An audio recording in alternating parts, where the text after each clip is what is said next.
Hi everyone, my name's Abhi Chada. I'm a senior at TJ.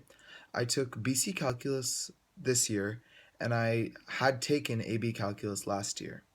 And so the first question is regarding how I did in AB Calculus. And I think I did fairly well in terms of the fact that I was able to understand the concepts and I felt confident moving into BC Calculus knowing that I had a strong foundation from AB. So the next question is actually regarding the accelerated version of BC Calculus that's offered by Miss Gabriel, which the basis of the class is that everyone in the class has already taken AB Calculus. It's primarily seniors, and we move at a faster pace just because we've covered a lot of the material that was already covered in AB Calculus. Because basically the way it works is that the first semester of BC is what AB Calculus covers.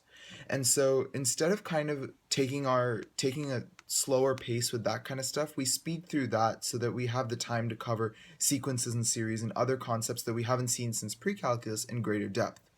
So the first question is obviously how is it? What do I think of it? And I think that it's a great course just because it kind of doesn't take the time to go over stuff that we already know and we know well, because AB calculus does pretty rigorous practice with some of the basics of calculus.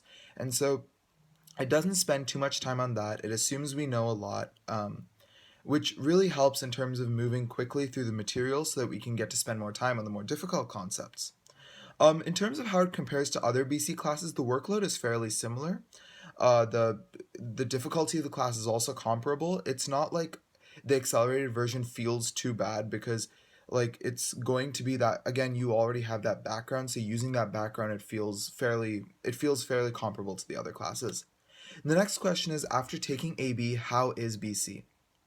And I feel as though AB, as I said earlier, really strengthened my foundations in calculus, strengthened my foundations in pre-calc, algebra 2, stuff that I had learned earlier. So it's made BC significantly easier for me. The next question is the hardest part of the course, and that's probably just the pacing of the course. Even in a non-accelerated class in the normal BC classes, there's a lot of material being given to you in one class period or in one week. And so you really have to be able to keep up with the material, make sure you're doing the necessary homework, doing extra practice problems if you need to. I know for BC, the Blackboard site is a great resource. The book is a great resource as well for most concepts. The next question is if I have any advice for students wondering if they should take BC Calculus after AB. And the biggest advice I'd give you is if you're comfortable with the concepts in AB, then go ahead and take BC. That again is a very personal choice. Like, do you think you're ready? And if you do, then go ahead and take BC. If you feel like you've learned the concepts well, I think that BC becomes a lot easier after AB, and so after having taken AB. And so if you've taken AB, I wouldn't, BC should not be too difficult relative to those that might have just jumped in with no AB experience. Um, and finally, the question is about the general workload of the class. And I know that the way my class is structured is that we have a week of lessons, and then after that week we have homework for the weekend. And so the weekend homework covers everything we covered in the last week. And then we have Sunday night Blackboard sessions where we can ask our teacher any questions that we have before the homework is due the next day. The homework is graded, so that is something that's different for our class, and from previous math classes, for me at least. And so you do that homework, and that homework really helps to reinforce the concepts that you've learned in the last week because, again, the pacing of the class is extremely fast.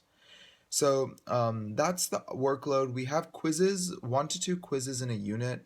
We'll have a unit test. Then we have three cumulative exams actually that happen 1/3 of the way. So there's one at the 1/3 mark, there's one at the 2/3 mark, and then there's one as a cumulative for the year exam. And then obviously you have the AP. So it is a slightly different class structure, but at the same time, it's spaced out well enough that it doesn't feel like too much happening at once. So yeah, thank you for your time, and I hope I was of some help to you.